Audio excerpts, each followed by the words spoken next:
এই দুনিয়ায় আপনি যাকে সবথেকে বেশি ভালোবাসবেন তার কাছ থেকেই সবথেকে বেশি কষ্ট পাবেন। উদাহরণস্বরূপ মোমবাতিকেই দেখেন, পরম যত্নে ভালোবেসে যে সুতাটাকে নিজের বুকের ভেতর আগলে রাখে, সেই সুতোটাই বেলা শেষে মোমবাতিকে পুড়তে পুড়তে ছারখার করে দেয়।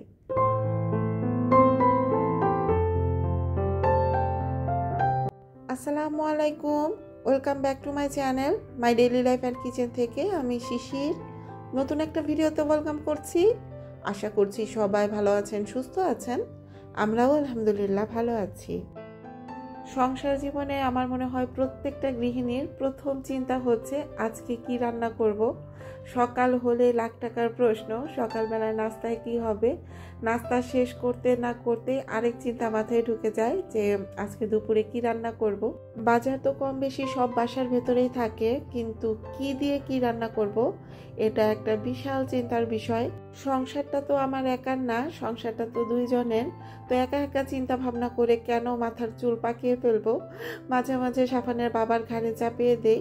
আগের দিন রাতেই তাকে জিজ্ঞেস করি যে নাস্তায় কি বানাবো বা দুপুরে কি রান্না করব। তো সে চিন্তা ভাবনা করে আমাকে রান্নার জোড়াগুলো মিলিয়ে দেয়, আর আমি সেইভাবে রান্না করে নেই। তো গতকাল রাতে সাফানের বাবাকে আর জিজ্ঞেস করা হয়নি যে আজকে দুপুরে কি রান্না করব। সকালে নাস্তার টেবিলে বসে খুব তাড়াহুড়ার মাঝে তাকে জিজ্ঞেস করেছি আজকে কি রান্না করব। সেও তাড়াহুড়া করে উত্তর দিয়ে দিয়েছে, তোমার যা ইচ্ছা তাই রান্না করো। তো তাকে বলছিলাম বাজারে যা ইচ্ছা তাই নামের কোনো সবজি কি পাওয়া যায়? আর আমি তো পুরাপুরি এখন গরু ছাগল হয়ে গেছি, আমি সবই খেতে পারি। খাওয়া নিয়ে যত সব ঝামেলা হয় তোমার। তো সে যে কোনোভাবেই বুঝতে পারছিল যে কথাগুলো আমি পেঁচাবো। তো সে বাঁচার জন্য বলে গিয়েছে তোমার ইচ্ছা মতো রান্না করো, আর আমি খাবার নিয়ে আজকে কোনো কমপ্লেন করব না। যা ইচ্ছা তাই রান্না করতে বলা হলেও কিন্তু যা ইচ্ছা তাই রান্না করা যায় না। আমার কাছে মনে হয় কোনো মেয়েকে যদি এরকম সত্যিই সুযোগ দেওয়া হয় যে তোমার যা ইচ্ছা তাই রান্না করো, তাহলে কোনো মেয়ে কষ্ট করে ডিমও ভাজতে যাবে না, আলু সিদ্ধ ভাত বসিয়ে দেবে, আর আলুটাও আলাদা করে সেদ্ধ করবে না, ভাতের ভেতরেই দিয়ে রাখবে। শীতের সবজিগুলো দিয়ে আজকে একেবারে মুখে লেগে থাকার মতো একটা মজার সবজি রান্না করব, যে সবজিটা আপনি রুটি, পরোটা অথবা পোলাও, বিরিয়ানি সব কিছুর সাথেই সাইড ডিশ হিসেবে খেতে পারবেন। সবজি সেদ্ধ করার জন্য যে গরম পানিটা দিয়েছিলাম সেখানে আমি সামান্য একটু লবণ, একটু চিনি দিয়েছিলাম। 3 মিনিটের মতো একটু ভাপিয়ে নিয়েছি। এরপর ফ্রিজের একদম বরফ ঠান্ডা পানির মধ্যে সবজিগুলো দিয়ে দিচ্ছি। এভাবে সবজি সেদ্ধ করে নিলে কিন্তু সবজির কালারটা খুব সুন্দর থাকে। আর এখানে এই যে পানিগুলো দেখতে পাচ্ছেন, যে পানিতে আমি সবজিগুলো সেদ্ধ করে নিয়েছিলাম, এগুলো চাইলে রেখে দিতে পারেন ভেজিটেবল স্টক হিসেবে, বিভিন্ন স্যুপের মধ্যে ইউজ করা যাবে। অন্য আরেকটা চুলাতে আমি রেগুলার ওয়েতে চিকেন রান্না করে নিচ্ছি। আমার ছোট্ট একটা সংসার, তারপরেও রান্না বান্না করার ক্ষেত্রে কত কিছু চিন্তা ভাবনা করতে হয়। তো আমি মনে মনে চিন্তা করি যাদের মোটামুটি অনেক বড় ফ্যামিলি, তো যখন সেই বাড়ির গৃহিণী জিজ্ঞেস করে যে কি রান্না করব, তখন যখন তাকে বলা হয় যে তোমার যা ইচ্ছা তাই রান্না করো, পরিবারের সবার কথা চিন্তা করে সব কিছু ব্যালেন্সড করা তার জন্য কিন্তু সত্যিই কষ্টকর। কারণ আমরা মেয়েরা একটা সময় সব রকম খাবারে অভ্যস্ত হয়ে যাই। ওই যা ইচ্ছা তাই রান্না করতে গিয়ে এমন একটা রান্না করা হয়, দেখাচ্ছে যে ছেলে খেলে মেয়ে খায় না, মেয়ে খেলে হাজব্যান্ড খায় না। যদি সাথে শ্বশুর শাশুড়ি থাকে তাদের কথাও চিন্তা ভাবনা করতে হয়। তো যাই হোক, এখন যারা আমার ভিডিওটা দেখা শুরু করেছেন, যদি আমার ভিডিওতে দেখানো কোনো একটা অংশ আপনার কাছে ভালো লেগে যায় তাহলে প্লিজ একটা লাইক দিতে ভুলবেন না। আর আজকে যারা আমাকে প্রথম ভিজিট করছেন, চাইলে চ্যানেলটা সাবস্ক্রাইব করে দিতে পারেন।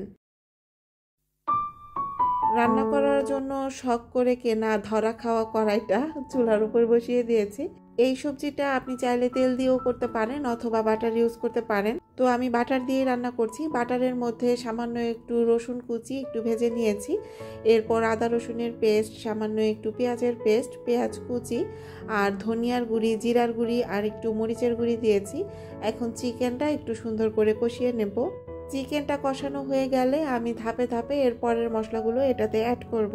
কিছুদিন আগে এই চাইনিজ কড়াইটা কিনে আমি যে কি মাত্রায় ধরা খেয়েছি সেটা তো ভিডিওতে শেয়ার করেছিলাম। অনেক আপুরা কিন্তু কিনতে চাচ্ছিলেন, ভিডিও দেখে অনেকেই সতর্ক হয়েছেন। চিকেনটা ভালোভাবে কষে আসার পর এখানে আমি সামান্য একটু রোস্টের মশলা দিয়েছি, যেটা আমরা রেগুলার চিকেন রোস্ট ইউজ করি, আর দিয়েছি 2 রকমের বাদাম বাটা। এখন সেদ্ধ করে রাখা সেই সবজিগুলো দিয়ে আমি একটু বেশ কিছুক্ষণ নাড়াচাড়া করে নেব। এই কড়াইটাতে রান্না করে খুব আরাম পাবো, আর নন স্টিকের মতো এত বেশি যত্ন করতে হবে না, সেই চিন্তা ভাবনা করেই কিন্তু এই কড়াইটা নিয়েছিলাম।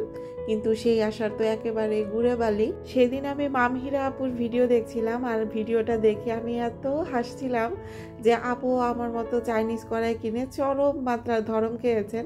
সিজনিং করতে গিয়ে আমার কড়াইটা কালো হয়ে গিয়েছিল, আপুর কড়াইটা দেখলাম লাল, নীল, সবুজ, হলুদ অনেক কালার হয়ে গেছে। এই চাইনিজ কড়াইগুলোতে রান্না করে যে খুব বেশি আরাম, বিষয়টা কিন্তু এমন না। তার থেকে বেশি কষ্ট এটা রান্নার পর ক্লিন করা, কারণ একটু হাই হিটে রান্না করলেই দেখাচ্ছে যে চারপাশে কালো বর্ণ হয়ে যায়। তো আমার কাজের খালাকে ঘষা মাজা করে যদি এই কড়াইটা প্রতিদিন পরিষ্কার করতে হয়, তাহলে খুব বেশি দিন লাগবে না, 2 দিনে এই কড়াইটাকে সালাম করে সে আমার বাসা থেকে বিদায় নেবে। তো সবজিটা যখন 85% পর্যন্ত রান্না হয়ে গেছে, তখন এটাতে আমি সামান্য একটু কর্নফ্লাওয়ার সাথে গুঁড়া দুধ পানির সাথে গুলে তারপর দিয়ে দিয়েছি, আর সবশেষে একটু ঘি, গোলমরিচের গুঁড়া দিয়েছিলাম। অন্য আরেকটা চুলাতে আমি পোলাও রান্না করে নিচ্ছি। ইদানিং কিন্তু আর পোলাও রান্না করা যায় না, এখন রান্না করলে পোলাও রান্না করতে হয়। 2025 সালে এসে আমি যদি পোলাও রান্না না করে পোলাও রান্না করি, তাহলে জাতি আমাকে অবশ্যই মেনে নেবে না, আমাকে ব্যাকডেটেড বানিয়ে ফেলবে। তো এই যে কথা বলতে বলতে আমি কিন্তু সবজির রোস্টটা খুব সুন্দর করে রান্না করে ফেলেছি। আমি বলবো শীত একেবারে বিদায় নেওয়ার আগে শীতের সবজিগুলো দিয়ে অবশ্যই একবার এই সবজির রোস্ট রান্না করবেন। সত্যিই বলছি, এই সবজির রোস্টটা খেতে কিন্তু অসম্ভব রকম মজা হয়। আস্তে আস্তে করে বিজনেসের এক একটা করে প্রোডাক্ট বাড়াচ্ছি, আর নিজের ব্রেনের উপর অনেকটাই চাপ বেড়ে যাচ্ছে। প্রতিটা দিনই অনেক বেশি ব্যস্ততার মধ্য দিয়ে যেতে হচ্ছে। তো খুব তাড়াহুড়া করে এই যে নিজের মন খুশি মতো রান্নাগুলো করে নিয়েছি। আগে তো শুধুমাত্র সংসারের চিন্তা ভাবনায় ছিল যে কোনটার পর কোনটা শেষ করব, কোন কাজের পর কোন কাজ হবে। তো এখন কিন্তু আরো অনেক চিন্তা ভাবনা মাথায় সবসময় ঘোরে।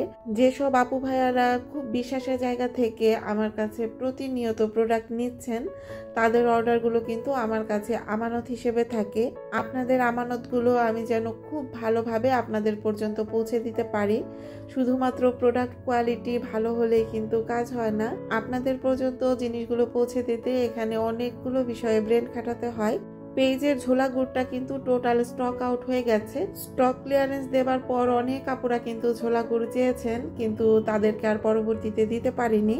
ঝোলা গুড়ের মতো পেজে পাটালি গুড়েরও স্টক ক্লিয়ারেন্স দিয়ে দিয়েছি, কারণ আমি সব সময় বলছি যে আমি ফ্রেশ প্রোডাক্ট আপনাদের কাছে প্রোভাইড করি সব সময়। তো শীত যেহেতু কমে যাচ্ছে, রসের মানও কিন্তু আস্তে আস্তে খারাপ হয়ে যাবে। তো রসের মান ভালো না আসলে গুড় তো ভালো হবেই না। অনেকেই আছেন যারা গুড় সেল দেন, তারা কিন্তু আরো বেশ অনেক দিন গুড় সেল দিবেন, কিন্তু ভালো কোয়ালিটির গুড় ইনশিওর করতে গেলে খুব বেশি দিন এটা সেল দেওয়া সম্ভব হবে না। সারা বছরই বাজারে খেজুরের গুড় কিনতে পাওয়া যায়, কিন্তু সেটার মধ্যে অবশ্যই প্রিজারভেটিভ থাকবে। যারা যারা বছর জুড়ে কেমিক্যাল ফ্রি পিওর খেজুরের গুড়ের স্বাদ নিতে চান, তাদের কিন্তু খুব জলদি জলদি অর্ডার করে ফেলতে হবে, কারণ স্টক খুবই সীমিত। অর্ডার করতে হলে স্ক্রিনে দেখানো হোয়াটসঅ্যাপ অথবা ইমো নাম্বারে আমার সঙ্গে যোগাযোগ করতে পারবেন, অথবা আমার পেজ ঘরের গ্রান, এখানেও নক দিতে পারবেন। আমার পেজের লিঙ্কটা ডেসক্রিপশন বক্সে দেওয়া থাকবে। নতুন বছরের সংসারের জন্য খুবই প্রয়োজনীয় নতুন নতুন কিছু জিনিস কিনেছি, সেগুলোই এখন শেয়ার করছি। কিছুদিন আগে যখন ঢাকা গিয়েছিলাম, তখন তো বলেছিলাম যে গাড়ি ভর্তি করে অনেক কিছু কিনেছি। কি কি কেনাকাটা করেছি সেটা দেখার জন্য কিন্তু অনেক আপুরাই অপেক্ষা করেছিলেন। আসলে আমি যে সেইভাবে ভিডিও করব সেরকম কোনো সময়ও পাচ্ছিলাম না। এই ভিডিওটা আমার অনেক আগে শেয়ার করার কথা ছিল, যেটা আসলে সময় স্বল্পতার জন্য করা হচ্ছিল না।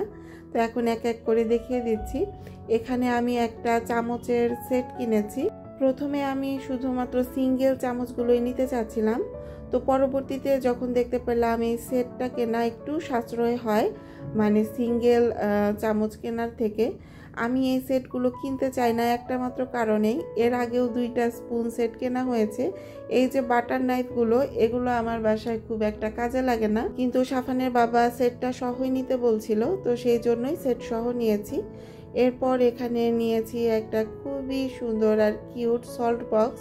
এই সল্ট বক্সটা আমি কিচেনে রাখবো না, এটা নিয়েছি মেইনলি ডাইনিং টেবিলের উপরে রাখার জন্য।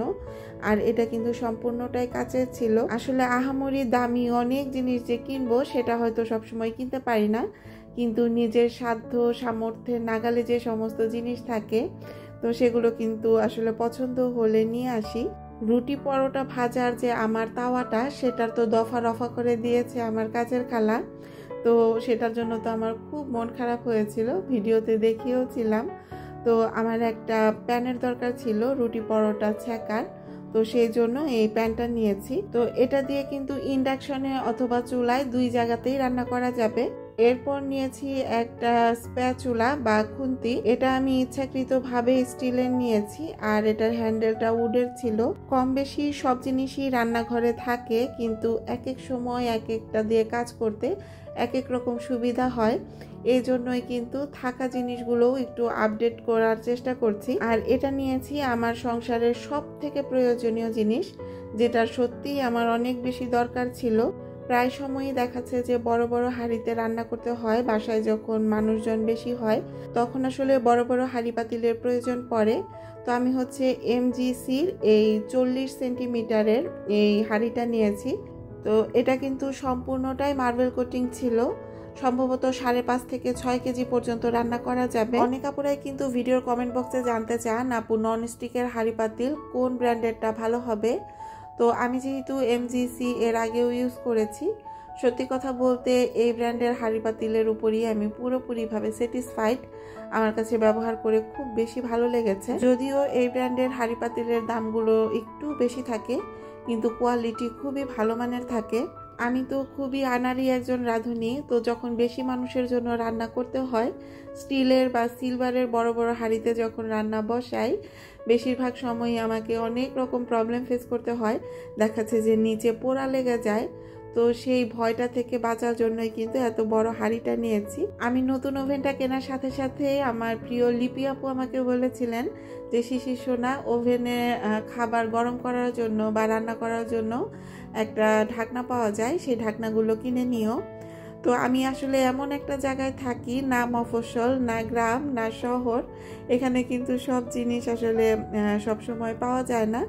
তো আমি কিছু ওভেনের ঢাকনা নিয়েছি। তো ঢাকনাগুলো দুইটা সাইজের নিয়েছি, একটা নিয়েছি বড় সাইজ আর দুইটা ছিল ছোট সাইজের। তো এই ঢাকনাগুলো দিয়ে ঢেকে ওভেনে খাবার গরম করতে দিলে খাবার ছিটে গিয়ে ওভেনের ভিতরে নোংরা একটু কম হয়। তো এটার সাথে আমি হচ্ছে একটা পিলার নিয়েছি সবজি টবজি এগুলো খোসা ছাড়ানোর জন্য। তো আজকে যে জিনিসগুলো ভিডিওতে দেখাচ্ছি একটা জিনিসের প্রাইসও আমি আসলে বলতে পারছি না। আমি একসঙ্গে প্রায় 12,000 টাকার ক্রোকারিজ কিনেছিলাম, তো সেই জন্য আসলে আলাদাভাবে আমি কোনোটারই দাম বলতে পারছি না। আর যেহেতু বেশ অনেক দিন হয়ে গেছে আমি দামগুলোও মনে করে বলতে পারছি না। এইদিকে আমি যখন সংসারের জিনিসগুলো টুকি টুকি কিনছিলাম, আমার কন্যা সবটার এক চিপার মধ্যে এই মামপটটা হাতে নিয়ে দাঁড়িয়ে আছে, আর তো আমার বাবাকে বলছে বাবা এটা আমার খুব পছন্দ হয়েছে, এটা আমার খুব প্রয়োজন, আমার খুব দরকার। তো ওর জন্য এই মামপটটা নিয়েছি। বাণিজ্য মেলায় গিয়ে যে ভিডিওটা দিয়েছিলাম সেই ভিডিওতে বলেছিলাম যে গাড়ি ভর্তি করে সংসারের প্রয়োজনীয় জিনিসপত্র কেনাকাটা করেছি। তো আমি কিন্তু ভিডিওতে বলেও ছিলাম যে সব এক ভিডিওতে শেয়ার করা সম্ভব হচ্ছে না, আস্তে আস্তে আরও শেয়ার করব। তো সেই ভিডিওর কমেন্ট বক্সে একজন আপু এসে কমেন্ট করেছিলেন এতটুকু কেনাকাটা করেই গাড়ি ভরে গেল। তো আফা আপনার জন্য বলছি, আমি তো গরিব মানুষ, খুবই মধ্যবিত্ত ফ্যামিলির একজন মানুষ, তো এতটুকু কেনাকাটাই আমার কাছে অনেক বড় বিষয়। যে আফা এই কমেন্টটা করেছেন সেই আফার যদি আমার উপর দয়া হয় আমাকে কয়েকটা টাকা ধার কর্জ দিবেন, আপনার টাকাগুলো হাতে পেলে আমি মনের খুশিতে বাস ভর্তি করে শপিং করে নিয়ে আসব। আরও কিছু শপিং বাকি আছে যেগুলো আর আজকের ভিডিওতে শেয়ার করছি না, নেক্সট কোনো ব্লগে অবশ্যই আবার শেয়ার করব। আর এখন জিনিসগুলো সুন্দর করে গুছিয়ে রাখছি। আসলে কিছু কিছু মানুষ আছে যাদের কিনা অন্যকে খুঁচিয়ে না কথা বললে ভালো লাগে না, তাদের স্বভাবই হচ্ছে অন্যের কমেন্ট বক্সে দুর্গন্ধ ছড়াবে। আমি সব সময় একটা কথা বলি, নিজের মনকে স্বচ্ছ রাখা এত বেশি সুখের। আসলে যারা নিজের মনকে স্বচ্ছ রাখতে পারেন না তারা কিন্তু আল্লাহর এই অনেক বড় নিয়ামত থেকে নিজেই নিজেকে বঞ্চিত করেন। তো যাই হোক, এটা ছিল সন্ধ্যাবেলার ক্লিপস। আমরা একটা বার্থডের দাওয়াতে এসেছি। তো ভিডিওতে দেখতে পাচ্ছেন এখানে টুকটুকে দুইটা লাল পরি বসে আছে। তো সাদা পরি লাল পরির বার্থডে আজকে। আমার মেয়েটাকে ও একেবারে ছোট্ট বোনের মতো আদর করে, এই জন্যই কিন্তু ম্যাচিং করে বার্থডেতে দুই বোন একরকম জামা পরেছে। বার্থডে গার্লের নাম হচ্ছে মেঘা, আর ও এবার এসএসসি পরীক্ষার্থী। তো সবাই আমাদের এই দুই কন্যার জন্য দোয়া করবেন। এখান থেকে বিদায় নিচ্ছি। আল্লাহ হাফিজ।